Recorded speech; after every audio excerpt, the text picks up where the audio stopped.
हर हर महादेव। जय माता रानी। दोस्तों, आप देख रहे हैं आपका अपना YouTube चैनल व्रत त्योहार कथाएं। मैं हूं आपके साथ रिमझिम शर्मा।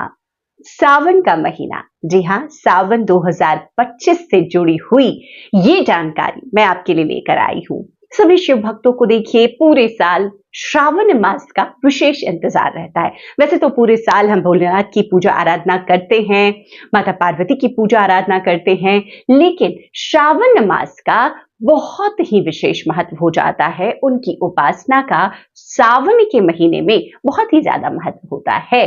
कहते हैं ना, भोलेनाथ सावन के महीने में अगर रोज आप एक लोटा जल लेकर ही उनके सम्मुख प्रस्तुत हो जाएं, उनका अभिषेक, जलाभिषेक ही कर दें, इससे आपके जीवन के जो समस्त कष्ट हैं, परेशानियां हैं, वो भोलेनाथ की कृपा से दूर हो जाती है। आपको मांगने की भी जरूरत नहीं है। देखिए, भगवान से हम क्या मांगे, वो तो बिन मांगे ही हमें सब कुछ दे सकते हैं। वो हमारी समस्त भावनाओं को समझते हैं। तो अगर सावन के महीने में आप भोलेनाथ को प्रसन्न करना चाहते हैं तो सावन सोमवार का महत्व और ज्यादा हो जाता है। इस वीडियो में मैं आपको बताऊंगी इस बार सावन का जो पवित्र मास है वो कब शुरू हो रहा है, कब समाप्त होगा, इस बार सावन के महीने में कितने सावन सोमवार के व्रत पड़ेंगे। क्योंकि देखिए, सावन का हर दिन वैसे तो बहुत खास है, लेकिन सोमवार का महत्व और भी ज्यादा होता है। तो सावन सोमवार कितने पड़ेंगे?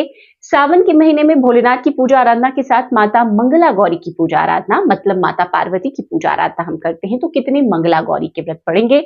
सावन का मास कब समाप्त होगा और रक्षाबंधन का त्योहार, जो कि श्रावण मास की पूर्णिमा तिथि में हम मनाते हैं, वो कब मनाया जाएगा? ये सभी जानकारियां आपको इस वीडियो में प्राप्त होगी, तो वीडियो को अंत तक देख लीजिएगा। वीडियो अगर पसंद आए तो ज्यादा से ज्यादा लोगों तक शेयर भी कर दीजिएगा, ताकि उन तक भी श्रावण मास से जुड़ी हुई ये सभी महत्वपूर्ण तिथियों की जानकारी हो सके, पहुंच सके। तो दोस्तों, सावन का महीना भगवान शिव को समर्पित है। ऐसा कहते हैं कि श्रावण मास में भोलेनाथ, माता पार्वती धरती पर रहते हैं और जो भी भक्त सच्चे मन से उनकी आराधना कर लेते हैं, उपासना कर लेते हैं, उनकी समस्त इच्छाएं भोलेनाथ की कृपा से पूर्ण हो जाती है। क्योंकि वो धरती पर ही रहते हैं, अपने भक्तों के बीच रहते हैं, तो उनका दुख दर्द उन तक बहुत शीघ्र पहुंच जाता है। अब देखिए, श्रावण मास में भोलेनाथ जो धरती का संचालन करने की जिम्मेदारी उन पर है। ऐसा क्यों है? देखिए, देवशयनी एकादशी से, आषाढ़ मास के शुक्ल पक्ष की एकादशी से देवशयन में चले जाएंगे, मतलब शेर विष्णु शयन में चले जाते हैं और शुरू हो जाता है चातुर्मास। और जब वो शयन में जाते हैं ना, तो उसके पहले भोलेनाथ को इस पृथ्वी की, इस धरती की जिम्मेदारी दी जाती है, उनके संचालन की जिम्मेदारी दी जाती है कि अपने भक्तों को वो सुने, सुरक्षित रखे, उनकी इच्छाओं को, उनकी मनोकामनाओं को पूर्ण करे। तो ऐसे में इसीलिए जो सावन का महीना शुरू होता है तो हम भोलेनाथ की पूजा आराधना, मैया पार्वती की पूजा आराधना करते हैं, क्योंकि वो यही विराजते हैं। तो दोस्तों, सावन का महीना सबसे पहले तो आप नोट कर लीजिए कब शुरू हो रहा है, कब समाप्त होगा। देखिए, आषाढ़ मास की जो पूर्णिमा है वो 10 जुलाई को पड़ रही है और सावन की जो प्रतिपदा तिथि है वो भी 10 जुलाई को शुरू होगी। 10 जुलाई की रात में प्रतिपदा की तिथि शुरू हो जाएगी 1:36 पर, जो कि समाप्त होगी 11 जुलाई की रात में 2:06 पर। तो उदया तिथि में देखिए हमें कब मिल रही है? 11 जुलाई को मिल रही है सावन की प्रतिपदा की तिथि। तो 11 जुलाई से सावन का पवित्र मास शुरू हो रहा है।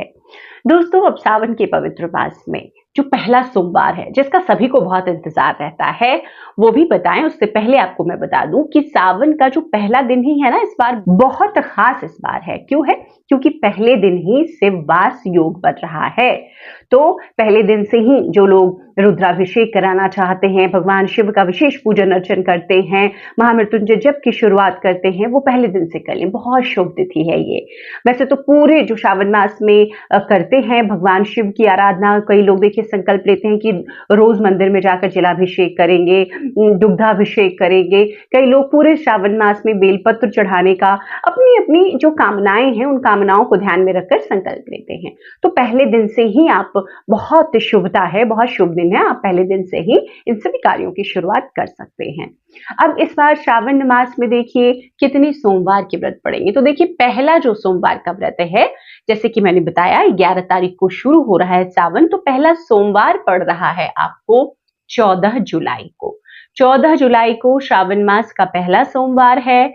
दूसरा सोमवार है 21 को। तीसरा सावन का सोमवार 28 जुलाई को है और आखिरी सावन का सोमवार जो है वो है 4 अगस्त को। 9 अगस्त को सावन का पवित्र मास समाप्त हो जाएगा। 9 अगस्त को है श्रावण पूर्णिमा। तो ऐसे में जान चुके हैं अब कि 4 सावन के सोमवार पड़ रहे हैं। तो जो भी व्रती जो हैं वो सावन के सोमवार व्रत रखते हैं वो ये चारों सोमवार के व्रत रखेंगे, जैसे कि 14 रखें, 21, 28 और 4 अगस्त। समझ गए आप? अब देखिए सावन सोमवार का जितना महत्व होता है उतना ही बताया मैंने। माता पार्वती की पूजा आराधना का महत्व होता है।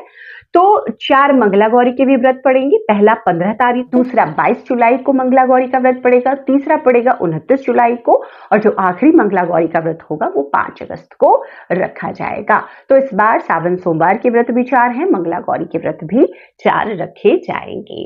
जैसा कि मैंने बताया था आपको कि मैं रक्षाबंधन भी बताऊंगी, तो 9 अगस्त बताया मैंने सावन की पूर्णिमा है, तो 9 अगस्त को ही रक्षाबंधन का त्योहार इस बार मनाया जाएगा। तो ये सभी जो तिथियां हैं, महत्वपूर्ण डेट्स हैं सावन मास से जुड़े हुए, मैंने शेयर कर दिया। सावन मास से जुड़ी हुई बहुत सारी जानकारियां मैं आपके साथ लगातार शेयर करती रहूंगी। बहुत सारी पूजा विधि, बहुत सारे उपाय, उन वीडियोस को भी जरूर देखिएगा। ये वीडियो पसंद आए तो ज्यादा से ज्यादा लोगों तक आगे शेयर कर दीजिए। चैनल पर पहली बार आए इस तरह की जानकारियों के लिए चैनल को सब्सक्राइब करना ना भूलें। वीडियो देखने के लिए बहुत बहुत शुक्रिया। हर हर महादेव, जय माता रानी।